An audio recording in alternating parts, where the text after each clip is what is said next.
não parar, não precipitar e não retroceder.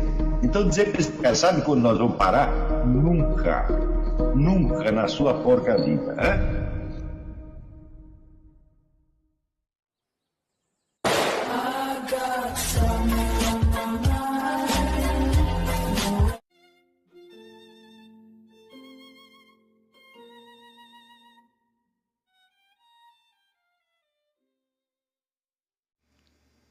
E aí pessoal, tranquilo? Então vem aqui antes do vídeo começar, pedir para vocês se inscreverem, quem não for inscrito, compartilhar, curtir, comentar. Quem puder seja membro do canal, que isso ajuda bastante. Tem também o link do Apoia-se. Quem puder ajudar nosso canal e apoiar financeiramente vai ser muito bem-vindo. Mas o mais importante é transmitir o conteúdo e os conhecimentos do professor Olavo de Carvalho para mais e mais brasileiros. Então compartilhe e ajude aí nossa causa. Muito obrigado a todos os membros, apoiadores do canal. Fico muito feliz. Tenho certeza que a gente está no caminho certo. Então fiquem com o vídeo e até mais. Valeu! Quando apareceu o heliocentrismo, né, aquilo foi rejeitado, porque aquilo tirando a Terra do centro da realidade, rebaixava o ser humano. Então a Terra, como era, vamos dizer, o centro da história religiosa, da história cósmica, onde se deu, né, a criação, a queda, etc., etc., toda a história de Israel, né, era um lugar muito importante, era central no cosmos, né, e que de repente a imagem copernicana rebaixava a Terra à condição de um planetinha insignificante colocado na periferia. Isso aqui aparece em milhares de livros.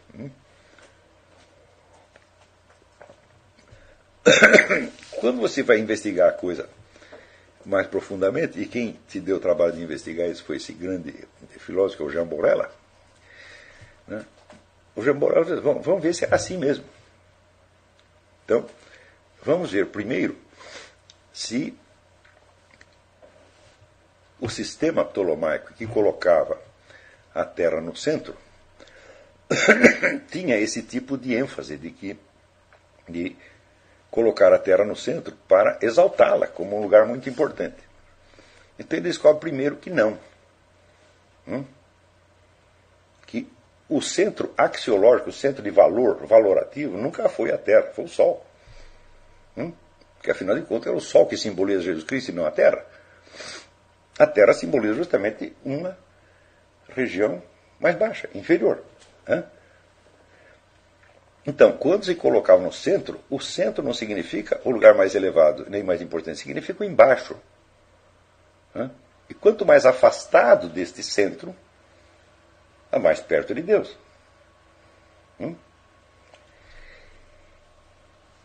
E, em segundo lugar,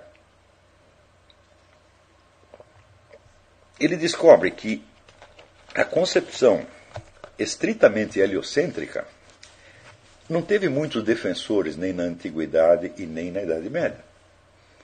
Ele vê que Aristóteles foi um dos poucos que insistiram nisso. Ao contrário, geralmente se imaginava a Terra como solta no espaço e em permanente estado de queda. E é por isso que você aparece tantas imagens na Antiguidade com algo sustentando a Terra. Ou o gigante Atlas, ou as águas primordiais, ou qualquer outra coisa. Tá certo? Então, quando aparece o sistema heliocêntrico, com Copérnico, muita gente na igreja acha que, não, agora é que está certo, porque se o Sol simboliza Jesus Cristo, é o Sol que tem que estar no centro.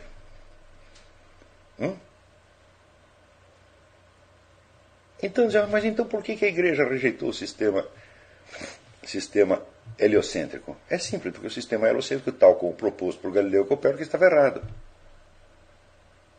Rejeitou por razões unicamente científicas.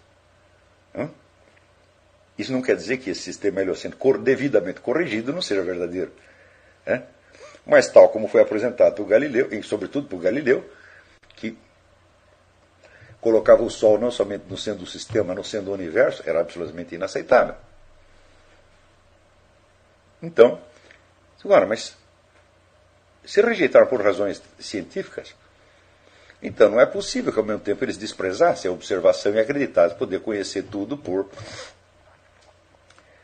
razão pura. Quando, ao contrário, o sistema de Copérnico é que foi construído por razão pura. E não tinha condições de fazer as observações necessárias para isso. Quem criou depois um pouco de condição para observação foi Galileu e não Copérnico. Porque Copérnico fez tudo por dedução matemática.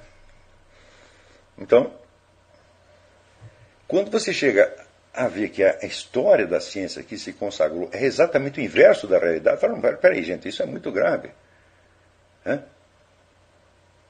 Porque isso aqui, o tipo de imagem que se tem da própria estrutura do cosmos, determina toda a orientação que a presente cultura tem na realidade das coisas.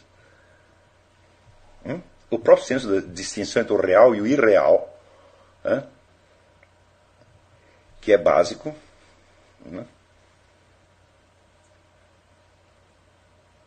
é determinado por isto. Ora,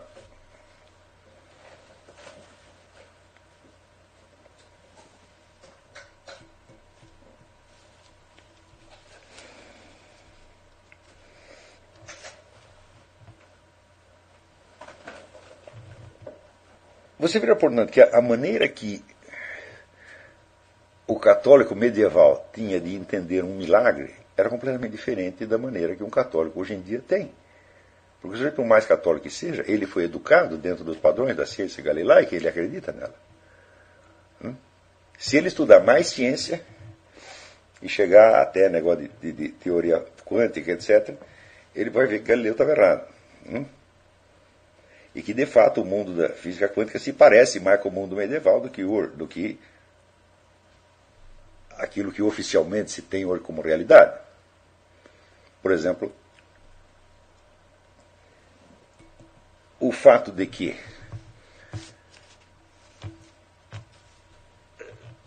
uma partícula possa parecer estar em dois lugares ao mesmo tempo, mas que isso só aconteça quando esta partícula é medida, mostra que houve ali, vamos dizer, uma interferência do aparato de medição na própria conduta da partícula. Quer dizer que um fato puramente mental, que é a medição, tem algo a ver com a estrutura da realidade. Vamos dizer, isto para a mente medieval não seria um grande susto, mas para a mente formada no mundo galilaico newtoniano é um quase absurdo. E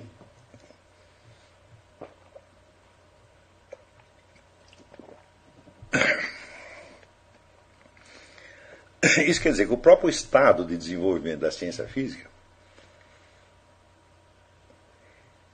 ele destrói essa cosmovisão galilaica ou cartesiana dos dois mundos, o mundo hard facts, e o mundo imaginário.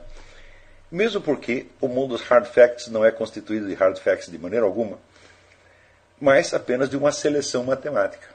E aí se aplica aquela famosa pergunta do Einstein de como é possível que a conduta, por exemplo, de partículas subatômicas confira com os cálculos matemáticos que nós obtivemos por razão pura.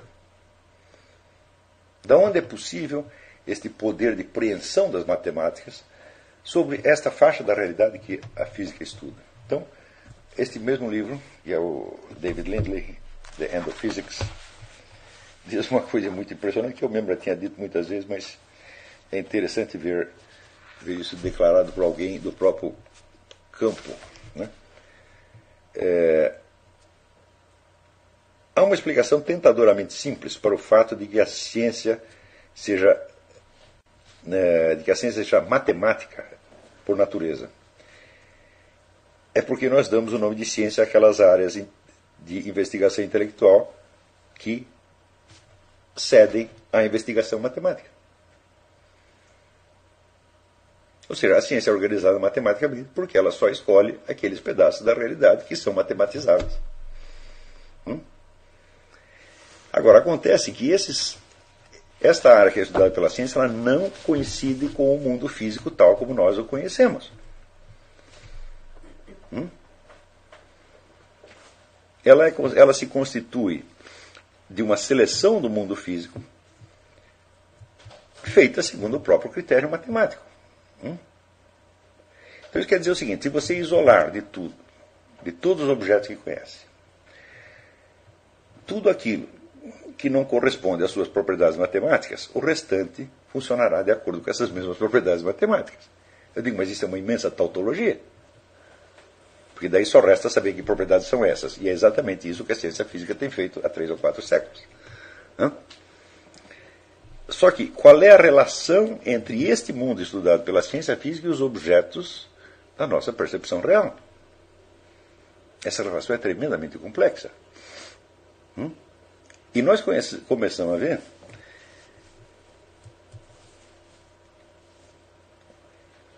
que ela é ainda mais complexa por causa desta interferência que eu falei da medição na própria conduta das partículas. Você veja, o instrumento de medição, ele não se constitui somente das suas propriedades matemáticas. Ele é um instrumento real, que existe fisicamente, que você maneja com as mãos. Se você não puder manejá-lo com as mãos, quer dizer, se ele não fosse acessível àquelas famosas... se ele não tivesse as famosas propriedades secundárias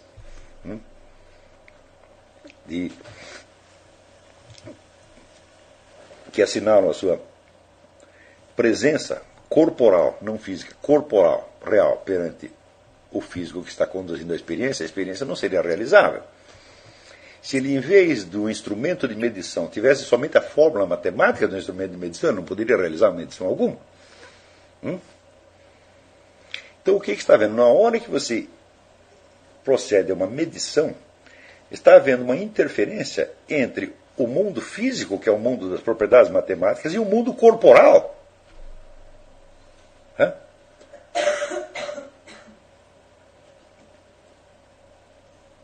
Então, isso aí é a maior prova de que o mundo físico, o mundo que a física estuda, não coincide com o mundo corporal. Porque na hora que tem uma interferência corporal lá, as partículas começam a funcionar de outra maneira. Estão acompanhando isto? Vamos ver se a turminha lá do Rio está acompanhando. Estão acompanhando isso aí?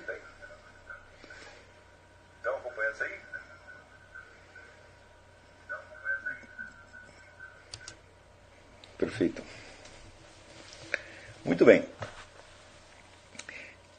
Entre outros fenômenos que aparecem nessa época, na época de formação das ciências modernas, surge uma consciência muito aguda. Você dá do outro aí.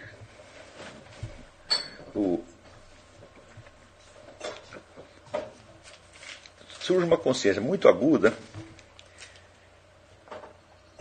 da falsidade das aparências tal como vivenciadas na sociedade humana. Então, alguns aqui devem ter lido o meu trabalho sobre Maquiavel, que Maquiavel o tempo todo ele tem a consciência de estar mentindo, de estar representando um papel, e até trocando de papéis, conforme as circunstâncias. A mesma coisa aparece, não sob aquela forma cínica do Maquiavel, mas sob a forma de um drama humano real, em Thomas More.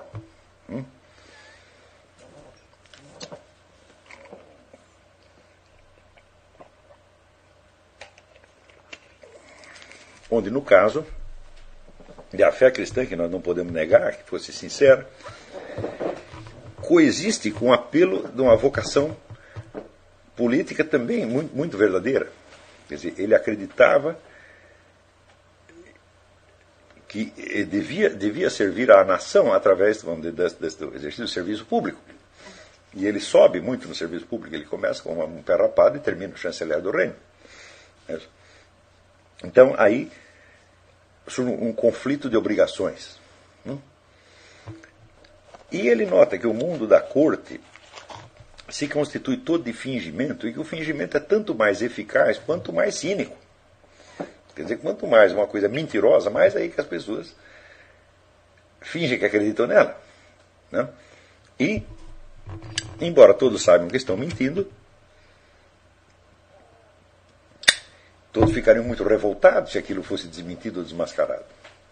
Então, isso quer dizer que nessa época, como eu mencionei na aula passada, tudo se recobre de uma teatralidade. Tá certo? E o teatro aparece como a grande imagem do mundo. Na aula passada eu mencionei isso, mas eu não mencionei um aspecto importante, que foi uma das origens fundamentais disto. Você vê aqui, existe um famoso livro, o autor chama-se Fox, que é o livro dos mártires, que são os mártires protestantes que foram torturados e mortos pela Inquisição. E ao longo dessas narrativas você observa uma coisa terrível, terrível, terrível. O processo inquisitorial começa, processo especificamente por heresia, por bruxaria eu não sei, mas por heresia, começa como um debate acadêmico. Quer dizer, o inquisidor vai, procura o suspeito e tem com ele um longo debate acadêmico, educado, simpático, procurando convencer o sujeito de que as suas doutrinas estão erradas. Mas acontece que durante todo o tempo que ele está se submetendo a este debate, o suspeito sabe que por trás de toda aquela polidez e de toda aquela idoneidade acadêmica, está lá o espectro do castigo. É? E aí surge um caso extremo, já vivenciado pelo próprio Thomas More, já no período posterior. Thomas More pega um desses heréticos, um tal de Benham, e o interroga na sua própria casa. Ele convida o sujeito para ficar hospedado na sua própria casa. E eles ali têm aquele debate acadêmico, e ele não consegue convencer o sujeito tem argumentos fortíssimos. Chega uma hora que intelectualmente a coisa parece que não tem solução. Então, repentinamente, o hóspede se torna prisioneiro. Quer dizer, Thomas More, que além de ser um filósofo, era também o chanceler, ele determina que o sujeito está preso na casa dele, não pode mais sair. E daí prossegue o debate já em outras condições, e daí o sujeito é removido para uma cadeia, tá certo? É torturado e morto. Ora, desde o início o camarada já sabia que estava correndo esse risco. Então é evidente que todo o debate inicial assume um ar teatral de uma farsa medonha, monstruosa. Então vocês imaginam o horror que esses primeiros protestantes tomaram da Igreja Católica quando foram submetidos a esse teatro. Ora, e isso começa em 1200 e pouco, né, os primeiros processos inquisitoriais. E o Fox, no livro, ele diz o seguinte: nós estamos muito longe do tempo em que, de Santo Agostinho ou São Jerônimo, que conseguiam persuadir as pessoas só pela força da sua inteligência. Agora você pode ter um inquisidor até imbecil, que você consegue vencê-lo nos argumentos, mas se você vencer, aí que você está lascado mesmo. Então você vê aqui o apelo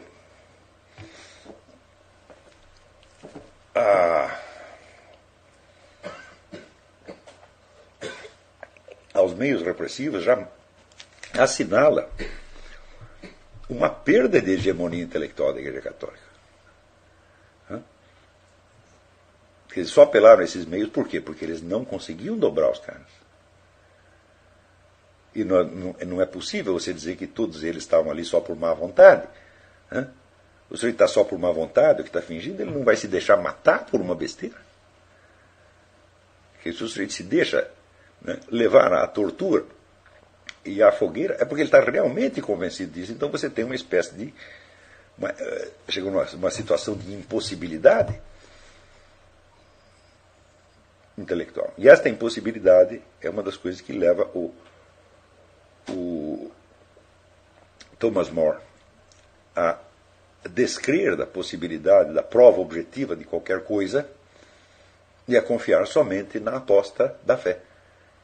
Mas a fé já não apenas como certeza íntima, tá certo? Mas a fé como participação no corpo dos crentes. E com isso está inaugurado todo o irracionalismo moderno, não só da parte dos protestantes, como também dos católicos. Então, você vê que a decomposição do mundo imaginário medieval começa a colocar para as pessoas certas dificuldades intelectuais que elas não podem vencer. Tá certo? E, evidentemente, essa é uma das origens do Tribunal da Inquisição. E o Tribunal da Inquisição instaura, então, o teatro dos teatros. Veja, esta teatralização da vida, antes dela surgir no meio palaciano, ela já existia na Inquisição. É claro que depois os protestantes vão fazer a mesma coisa. Tá certo? Todo mundo sabe que Calvino institui na Suíça um reinado do terror, não é isso? Onde é, aliás, muito pior do que a da Inquisição, porque a Inquisição apenas fiscalizava doutrinas heréticas, mas Calvino começa a fiscalizar a conduta pessoal de todo mundo, inclusive dentro das suas casas. Quer dizer, Calvino inventa o Estado totalitário. Não é isso? E no Estado totalitário, o que acontece? Já não existe a mais mínima possibilidade da sinceridade. Porque se você está sendo espionado o tempo todo, você tem que fingir o tempo todo. Mesmo quando você não esteja fingindo, mesmo quando você esteja sincero, eu estou sendo sincero, mas como é que o outro vai saber que eu estou sendo sincero? Então eu preciso enfatizar, eu preciso mostrar, eu preciso teatralizar a minha sinceridade. E daí já deixa de ser sinceridade. Então, você veja, o fenômeno da Inquisição, a formação da nova intelectualidade palaciana, que é constituída ao mesmo tempo de mestres empregados, né? E às vezes escravos, na verdade, é uma condição que faz aqui de escravo. Quer dizer, se o seu patrão pode te mandar matar, então você é um escravo, evidentemente.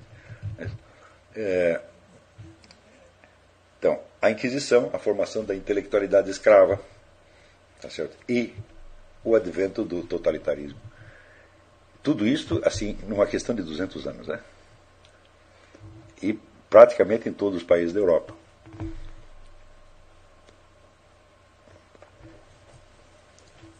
E uma coisa curiosa é que esta intelectualidade palaciana, né, estando submetida a uma autoridade muito mais exigente, muito mais perigosa do que a autoridade da igreja, porque a autoridade da igreja só ia reprimi-los em caso de heresia, tá certo? Mas o servo palaciano podia ser reprimido por qualquer coisa. Né? Eles assumem então uma identidade de que eles estão libertando o ser humano das peias da autoridade. Eu digo, mas isso também é um fingimento. Então, eu acho que nós podemos ver todo esse período como um período de loucura. E tudo aquilo que eu escrevi do Maquiavel, né, no meu estudo, que está publicado, acho que tem na internet, na revista Leonardo, né? Então, e eu acho que isso se aplica praticamente a todos os intelectuais do período. Né? Descartes, Bacon, Thomas More, Galileu, Newton, todos eles. Então, é o seguinte, o mundo moderno é inaugurado como uma fantasia teatral macabra.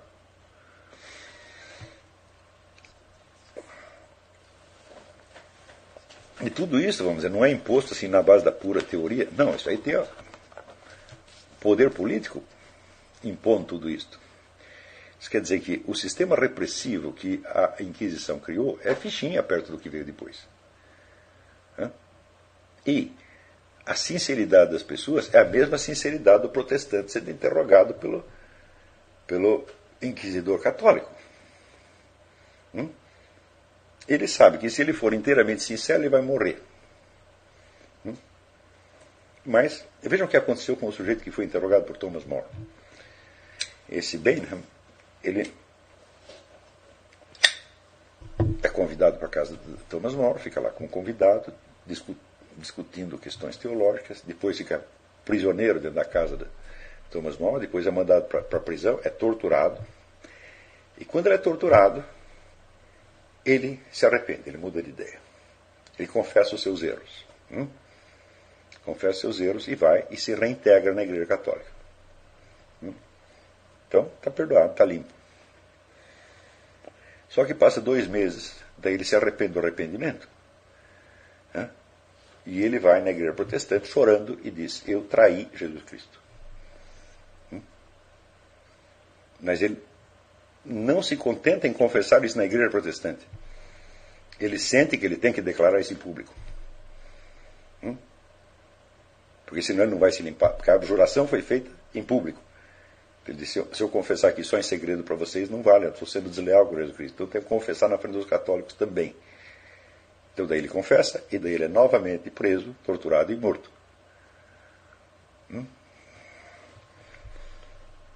Então, você vê que o inquisidor, ele não quer a simples abjuração, ele quer a abjuração sincera. E as provas da sinceridade, Então, primeiro, ele tem que abjurar em público, portanto ele tem que passar a vergonha. Ele tem que beijar o crucifixo, ele tem que fazer mais isso, quer dizer, uma série de atos físicos externos que teoricamente demonstrariam a sua sinceridade interior. Mas pergunto, qual é a possibilidade de você declarar sinceramente uma coisa que, se você não declarar, os camaradas vão te matar? Quer dizer, a simples possibilidade da sinceridade acabou nesse momento. E a expectativa ilusória do inquisidor de que ele vai obter uma abjuração sincera do herege é uma coisa mais absurda ainda. Em que medida esses inquisidores acreditavam realmente no que estavam fazendo? Claro, eles tentavam acreditar, como os protestantes também tentavam acreditar. Mas o que significa acreditar nessa altura? Quer dizer, a coexistência da pressão exterior, letal, com a sinceridade do coração é uma coisa quase impossível. Não duvido que possa ter acontecido uma outra vez. Mas o que acontece, por exemplo, num processo como o de Joana d'Arc? Quando você lê aquilo, é claro que todos os inquisidores estão sendo honestos. Mas o que eles estão pedindo a ela é uma impossibilidade.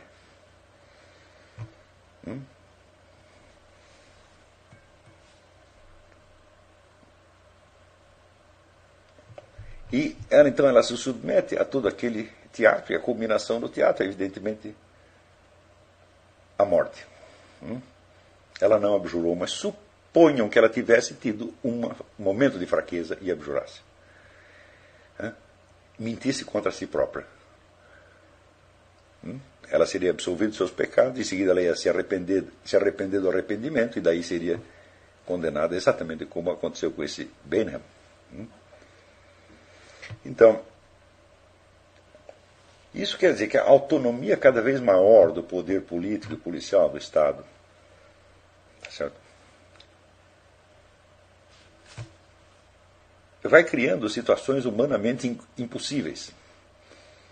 Tá certo? E forjando a criação de toda esta atmosfera de teatralidade que você observa entre os séculos XV até o XVIII. Fazendo 4 séculos aí, durou esta coisa. E nós ainda estamos dentro dessa atmosfera.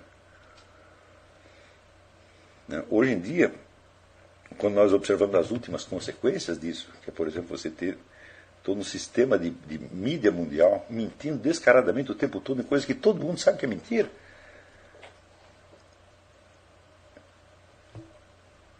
Eu digo, olha, então o mundo virou a corte do Henrique VIII, onde a mentira é tanto mais acreditada, quanto mais todo mundo sabe que é mentira. Eu digo, qual é a possibilidade de nós nos livrarmos dessa coisa sem nós enterrarmos toda a cultura que foi criada nesses 4 ou 5 séculos? Eu digo, acho que é nenhuma. Porque isso não surge. Quem inventou isso não foi Rockefeller, não foi a CNN, não foi o New York Times, não, isso foi inventado muito antigamente e, pior, não foi inventado por políticos, foi inventado por inquisidores, foi inventado depois por intelectuais.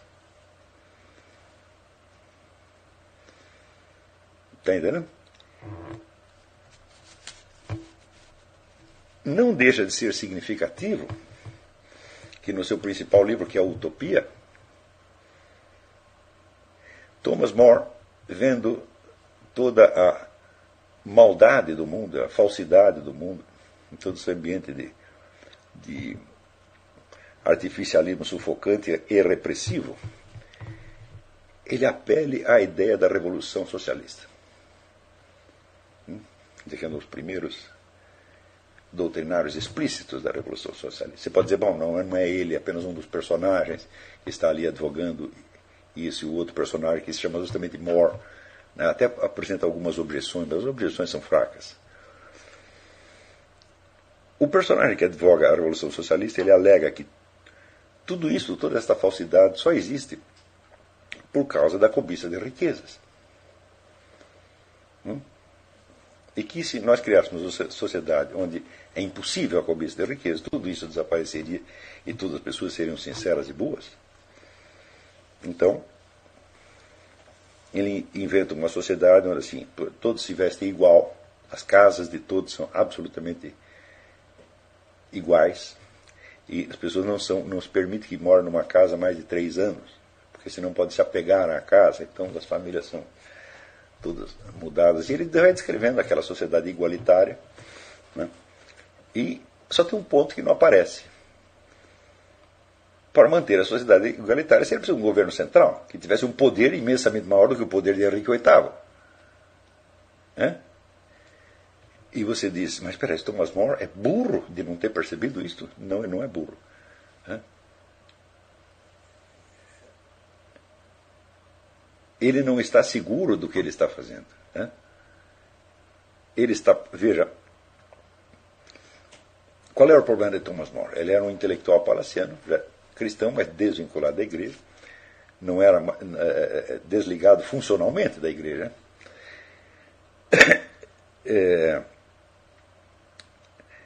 Então, um intelectual cristão vivendo fora da igreja e no ambiente palaciano. De vez em quando ele dizia o seguinte, se eu não tivesse mulher e filhos, eu iria viver numa cela de monge. Ou seja, agora ele só concebe 2 situações possíveis. Ou você está no meio da agitação do mundo, ou você vai para uma cela de monge. Aquela situação intermediária que a igreja criou durante a constituição das universidades, que era constituir uma intelectualidade, vamos dizer, independente, não existe mais. E Thomas More não concebe o retorno a essa situação. Então, não há solução possível. A única solução é apelar, vamos dizer, por uma imaginação hiperbólica e conceber uma sociedade igualitária, onde, vamos dizer, as motivações básicas do ser humano tenham mudado completamente. Tá certo? E ele não discute, note bem, a utopia, tal como a República de Platão, não é uma proposta política, é uma investigação hipotética. Como seria? E Thomas More, evidentemente, ele se esquiva do problema de qual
Chegamos a mais um final de uma aula, de um vídeo. Espero que tenham gostado. Quem não se inscreveu ainda, se inscreva, compartilhe, comente. Ajude o nosso canal, apoie, seja membro. E ajude o nosso canal a chegar a cada dia a mais brasileiros que precisam muito do conhecimento do professor Olavo de Carvalho. Então é isso aí, fique com Deus, até o próximo. Valeu! Então é isso aí, pessoal, que é o nosso canal, que são alguns livros que eu já li. A maioria foi doação, mas alguns eu adquiri, professor Olavo de Carvalho. Alguns livros se perderam aí que eu emprestei, professor Alexandre Costa, a Bíblia Sagrada. 10 lições sobre Karl Marx. Indico a não ler esse livro, que é muito ruim mesmo. Alguns pensadores aqui que realmente, como o professor Olavo de Carvalho disse, não são pensadores. Valeu, tamo junto aí. Apoie nosso canal, seja membro.